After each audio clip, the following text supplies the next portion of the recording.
Data is the lifeblood that drives insights, decisions, and success in all modern day businesses. But with scattered spreadsheets, siloed databases, inconsistent formats, and multiple places to save your data, it can quickly become overwhelming. This chaos can hinder your ability to harness your data's true power, thus hindering your growth. In today's video, I'm going to be guiding you through the complexities of data management, tackle some common challenges, explore best practices, and share some strategies and principles to help transform your data environment.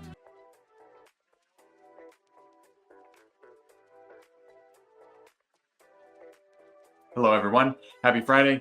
I'm Michael Kinnett. I'm CEO and founder of Eternal Networks. And every Friday at 1 p.m. Pacific time, I go live on our social media platforms, Facebook, YouTube, LinkedIn, X, Instagram, and discuss the latest technology and cybersecurity news that might affect you and your business, as well as to take time to answer your questions. In each of these live streams, I also cover educational topics to help fellow small and medium-sized business owners feel more confident about their knowledge of business technology and cybersecurity. At Eternal Networks, our goal is to help businesses stop worrying about their technology, their cybersecurity, so they can really focus on doing what they're passionate about, what they love doing. At the end of the live stream today, I'll be answering questions from the audience. So if you have any, get them ready, post them in the comments. I'll cover them at the end. First off in the news, there were several announced data breaches this past week. I'm not going to cover all of them, but I am going to cover the two that affected the most people. First American Financial Corporation. They're the second largest title insurance company in the U.S. They disclosed this week that in December, a cyber attack compromised the personal information of about 44,000 individuals. The company, which provides financial services for real estate transactions, took systems offline to manage the breach. An investigation revealed unauthorized access to some sensitive data. Affected individuals will receive free credit monitoring and identity protection services. The breach occurred shortly after First American settled a $1 million penalty for a 2019 data exposure incident, another breach that happened in 2019. Another title insurance provider, Fidelity National Financial, also faced a significant cybersecurity incident impacting 1.3 million customers for them. Another data breach that happened affected 2.8 million Americans. This is a prescription management company, SaveRx. They reported a data breach that came from a 2023 cyber attack that affected over 2.8 million individuals in the United States. The breach exposed sensitive personal information, including names, birth dates, social security numbers, email addresses, as well as physical addresses and phone numbers, eligibility data, and their insurance IDs. The breach was detected back in October 2023. Systems were secured and restored, and they were able to minimize the business disruption. But over the course of an 8-month investigation, they did confirm unauthorized access to customer data beginning on October 3rd. Impacted individuals are being notified and offered 2 years of credit monitoring and identity theft protection. SaveRx has implemented some new security measures, including a 24/7 security operations center and multi-factor authentication to prevent future incidents. Note we recommend, we talk about this all the time, right? Multi-factor authentication, SOC, MTR, these are some of the things that we recommend to help preventing this type of attack in the first place. So it's good to hear that they've implemented those after the fact. Even better to put them in before a major breach. The company has advised affected individuals to monitor their credit report for signs of fraud as a result of the breach. So every week there's new ones that we hear about. So, all right, on to our educational topic for today. Today, we're going to talk about data management. Have you ever found yourself searching for an old document, scrolling through long spreadsheets looking for a number?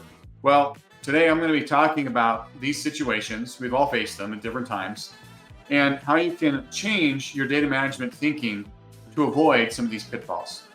I'm hoping that this guide can serve as your roadmap to data management success. I'm going to start by bringing up some of the challenges of poor data management.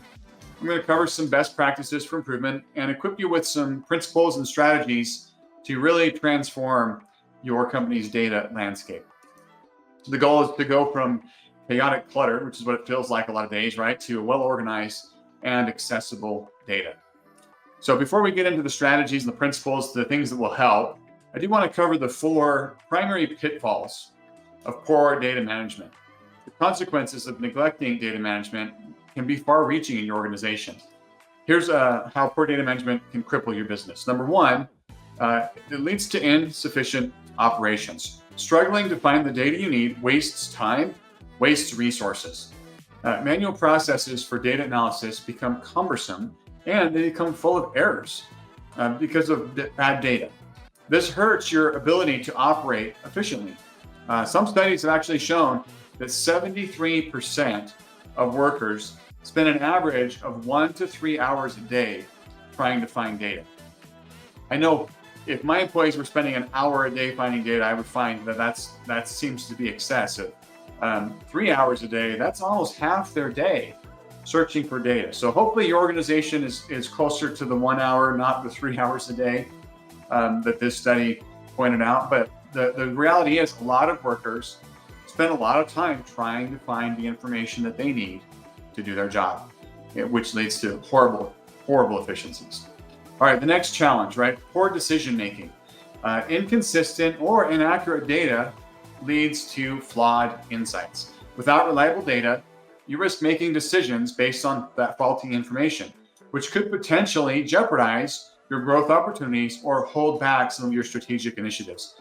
I know in the 15 years we've been in business, there's been times where I've made decisions thinking it was good data I had, only to find out after the fact, sometimes months or years later, that, I probably would have made decisions differently had I had better data to start with. All right, the next challenge is compliance issues. Data privacy regulations are becoming more and more stringent.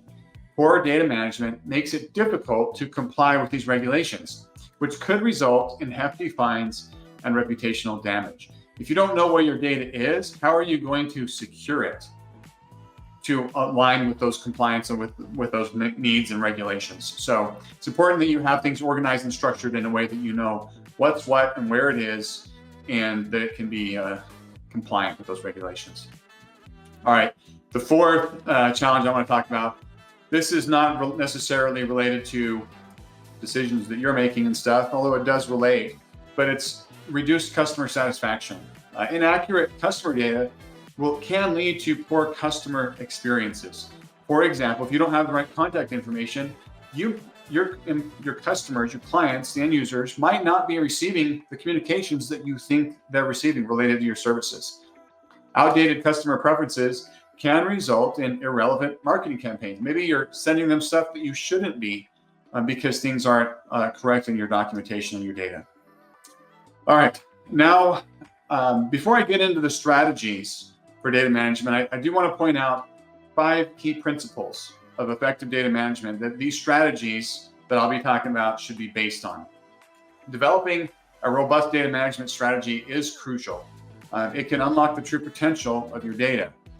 But before we get to those strategies, like I said, here's the key principles that those strategies are based on. It's important that you establish clear ownership and accountability for data, or which we call that data governance.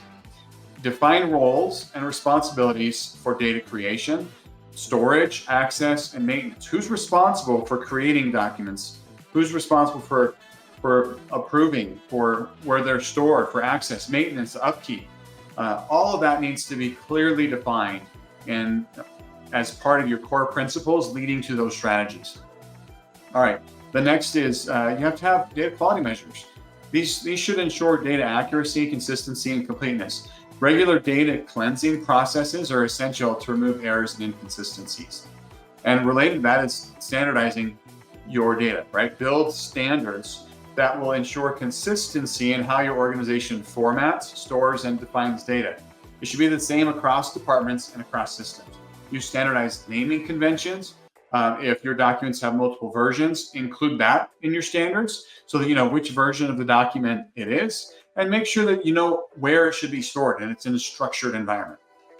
Also, it's important that you keep data security in mind. Put in place robust security measures to safeguard sensitive data. This should protect data from unauthorized access, breaches, or loss. You can then implement encryption, access controls, and security audits to make sure that you're compliant with any regulations that your industry may have around that sensitive data as well. And another principle to consider is data accessibility, making sure that the users that should have access do, and the users that don't need access don't have access. Streamline data access processes to make it easier for users to get the data that they need to. Ensure that users have the tools and training to locate and use that data effectively. All right, now that we've covered those principles, I want to talk about some strategies here. Transforming your company's data management approach really does require a strategic plan.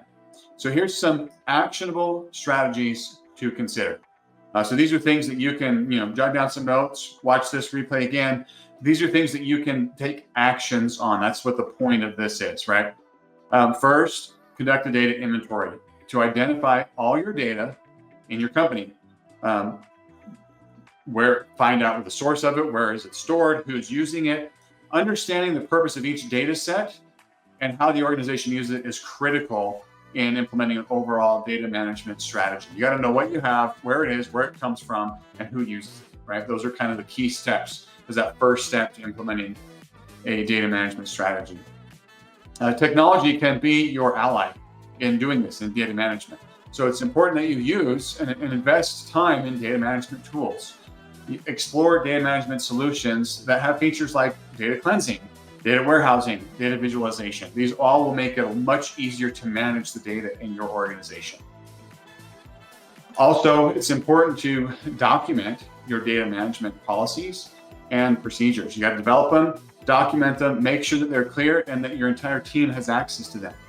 Those policies and procedures should outline data collection practices, data retention requirements, and user access protocols. These policies and procedures should cover the data standards that I mentioned, talking about the principles, as well as the data security principles that I talked about, right? It's important that this is documented in a way that's clear and concise so that your staff knows what is expected of them in managing the data. This leads to developing a data-driven culture within your organization. You should be encouraging this culture to develop. Emphasize the importance of data quality and responsible data usage. Train your employees in data management best practices. Make sure they understand the policies and procedures that you've implemented. Empower them to leverage data for informed decision making. I tell you what, the best is when I have employees who can go to our documentation and find the information they need to do their job better and more effectively without having to come to me or other team leaders or managers, right? We want to empower these employees to really use the data that we already have to make decisions and move forward and make that part of your culture. Part of that culture should be continuous improvement. Data management really is an ongoing process. It's not just, I'm going to do these 5 steps and it's done. It's important that you regularly review your data management practices to identify areas for improvement. Adapt your strategy as your company's data needs evolve. And don't be afraid to try something new. If you feel that your data management isn't where it should be, take a step back, reanalyze, and try something else. And I promise you that the end results will far outweigh the effort that you put into it. Finally, I do want to point out some of the amazing benefits that can be unlocked when you do implement data management policies and principles and strategies. First is good data management leads to increased operational efficiency and productivity gains, right? This is the opposite of the problem I talked about at the very beginning here, right? It helps your business to streamline your workflows, improve data access to your staff, enjoy accurate data analysis to be able to make good decisions, which is the next benefit. Reliable data empowers informed decision-making at all levels of the organization. Strategic initiatives become data-driven instead of just guesswork. This leads to improved outcomes and a competitive advantage. Also, accurate customer data and documentation allows for personalized marketing campaigns and relationships to be developed with your customers. As well as part of that, you can do targeted offerings and have really quality customer service interactions. Up-to-date customer data drives much faster response times for any support issues that you may have as well. And then, I have to say this, we talk a lot about cybersecurity and compliance. Robust data management practices make it easier to meet your data privacy and compliance requirements to meet regulations. This minimizes your legal risks, your potential fines. It also makes it easier to put your data security policies in place up front, as well as any necessary changes as regulations change. This all leads to unleashing the power of your data. Clean and organized data fuels powerful data analytics. You can gain deeper insights into things like customer behavior, operational performance, and market trends to make informed decisions to propel your business forward. Don't let the influx of data bog your company down, or worse, have bad data that leads to poor decisions. We love helping businesses learn more about their technology. Data management is one piece of that. If you have questions about data management in particular, you can always reach out to me or my team to ask questions. We'd love to help you out with that. Let's see here. Let me look for the audience and see if there's any questions.